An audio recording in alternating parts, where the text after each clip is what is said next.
کس طرح سے دیکھ رہے ہیں؟ ساؤتھ پنجاب کے لیے ہمیشہ ایک امپریشن ہوتا ہے کہ ایک وہ سوئنگ کرتا ہے، جس کی طرف سوئنگ کرے پنجاب میں خاصی اچھی میجورٹی وہ جماعت حاصل کرنے میں کامیاب ہو جاتی ہے. اس دفعہ امپریشن یہ ہے کہ کوئی اس طرح کی کوئی میجر موومنٹ نظر نہیں آئی ساؤتھ پنجاب کے اندر. آزاد حیثیت میں یا تو لوگ لڑ رہے ہیں، قریشی صاحب کا تھا وہ نہیں اپنی جگہ سے ہلے، وہ جہاں تھے وہیں پر ہیں. آپ ساؤتھ پنجاب کو کہاں جاتا ہوا دیکھ رہے ہیں، کیسے بیہیو کرتا ہوا؟ میں اس پہ بات کر دوں، بڑا اہم سوال ہے آپ کا، اس پہ ہم یہ بات کرتے ہیں کیونکہ پورے پاکستان کی یہ پالیٹکس جو آنے والے دنوں میں اسپیشلی کل کے بعد ان کا بڑا ایک رول ہوگا. ابھی بات ہو رہی تھی بلوچستان پہ، اور انہوں نے یہ نصر اللہ ملک صاحب نے بڑی خوبصورت بات کی کہ ہماری جو بیوروکریسی ہے انہوں نے کیسے بلوچستان ہو یا ہماری وہاں پہ پولیٹیکل یہ ایلیٹ تھی کیسے ان کو لیٹ ڈاؤن بھی کیا ہے، اور وہاں کرپشن کی بھی ہوئی ہے. میں باقی چیزوں میں ڈیٹیل میں نہیں جاتا، بینگ رپورٹر ہم ان چیزوں کو کور کرتے ہیں. آپ کو یاد ہوگا ایک بہت بڑا سکینڈل آیا تھا 2016، عبد المالک بلوچ صاحب بڑا اس وقت بڑا ان کا نام تھا، میاں نواز شریف صاحب نے کمپنی سارا ان کے ساتھ بیٹھ کے وہ ان کا یاد ہوگا الائنسز کیے تھے، بڑا ایک کہا گیا تھا مڈل کلاس سے ورکر کلاس سے اوپر آ گئے، اور ان کے دور میں بڑی اچھی چیزوں کی بھی خبریں آنا شروع ہو گئی تھیں. ایک وہاں پہ فنانس یہ تھے سیکرٹری تھے، ان کا نام تھا مشتاق رسانی.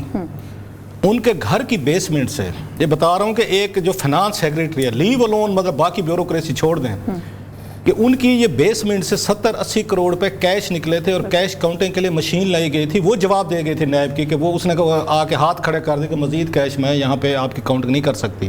اور جب ان کی پلی بارگین ہوئی، گرفتاری ہوئی، تو نیب نے کہا جی 3 بلین روپیز دیں، تو وہ 3 بلین روپیز بھی دینے کو تیار ہو گئے تھے. ایک آپ کا finance secretary of a province, جس کے بارے میں ہم یہ کہتے ہیں ہمیشہ، مطلب ہمارے ایک پنجاب میں یا اسلام آباد میں گلٹ پہ جاتے ہیں کہ شاید ان کو پراپر ان کو ریسورسز نہیں دیے، پیسے نہیں دیے، اور بلوچستان کو جو شیئر ملتا ہے اس کو وہ یہ ٹرانسفر نہیں ہوتا. یا اسلام آباد کا سی ڈی اے کا جو بجٹ ہے تو وہ پورے بلوچستان سے مطلب بڑا بجٹ ہے. یہ ہمارے ہاں یہ چیزیں تھیں اور بالکل ٹرو تھیں.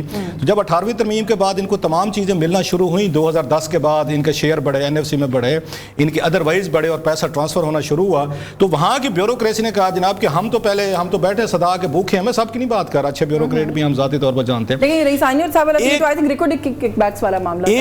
ایک اس میں جو کیش تھا، ریکوڈیک والے کوئی کیش نہیں دیتے ہوتے، ویسے وہ بیرون ملک ٹرانسفر کرتے ہوتے ہیں. مطلب ریکوڈیک سے مراد میری انٹرنیشنل میں ان کمپنیز کی بات کروں، ناٹ ٹو ریکوڈیک کی اسپیشل نہیں بات کر رہا. وہ جو پیسہ ہوتا ہے وہ آپ کو فارن کرنسی اکاؤنٹ میں جاتا ہے، وہ دبئی جائے گا، لندن جائے گا، وہ جنیوا جائے گا، وہ لوکل کرنسی میں نہیں دیتے. حالانکہ ان کی بیسمنٹ سے جو پیسے نکلے تھے، 2-4 مزے کی چیزیں نکلی تھیں. وہ یہ تھا ان کا 3.5 کلو سونا نکلا تھا وہاں سے بیسمنٹ سے، ڈالرز نکلے تھے، اور یہ پاکستانی روپیز نکلا تھا. اچھا خیر وہ تیار ہو گئے 3 بلین روپیز کی اس کے لیے پلی بارگین کے لیے، اور ان کے پاس 11 پراپرٹیز تھیں سر. ان کے پاس 2 پلازے تھے، اور انہوں نے ان کی قیمتیں دی، کسی کی 1.5 ارب، کسی کی 1 ارب، کسی کی 2 ارب اور 3 ارب پہ. اور نیب نے یہ پلی بارگین انہوں نے ایکسیپٹ کر لی تھی کہ ٹھیک ہے جی پیسے. 2 گاڑیاں بھی تھیں وہ بھی سرنڈر کر دیں، یہ بھی رکھ لو، یہ بھی رکھ لو. کون سا انہوں نے کہا میں نے کوئی خون پسینہ کمایا. جب یہ خبر سامنے آئی تھی نیب نے اس پہ پلی بارگین کی ہے 2016-17 میں، سینیٹ میں مجھے یاد ہے بہت بڑا رولا پڑا تھا، and I happen to be there. اس وقت رضا صاحب اور دیگر لوگ سے انہوں نے رولا ڈال دیا کہ جناب یہ کس طرح کا کام ہے. بلکہ مجھے یاد ہے عمران خان صاحب جو ہیں ان کا بھی بیان آیا تھا بہت بڑا 2016-17 میں کہ جناب یہ دیکھ لیں نیب تو کرپشن کو پروموٹ کر رہے ہیں. ایک افسر جو ہے وہ پکڑا گیا ہے اور وہ 3 ارب تو خود دے رہا ہے. اس کا مطلب ہے اس نے کتنے بنائے ہوں گے. آپ لوگوں کو انکریج کر رہے ہیں کہ جناب کہ آپ کوئی بڑا لمبا ہاتھ مارے ہیں، آپ کی دفعہ بدقسمتی میں پکڑے گئے 2-3 بلین دیں، اور اگلی دفعہ آپ نے خیال کرنا ہے دوبارہ سے. یہ کرپشن کا لیول تھا. ایک اور آپ کو یاد آ جائے گا، پیپلز پارٹی دور کی بات بتا رہا ہوں، جب ان کی حکومت تھی وہاں پہ 65 کے میرا کہ 64 کے قریب ان کے پورے کوئی MPs ہیں پورے ہاؤس میں.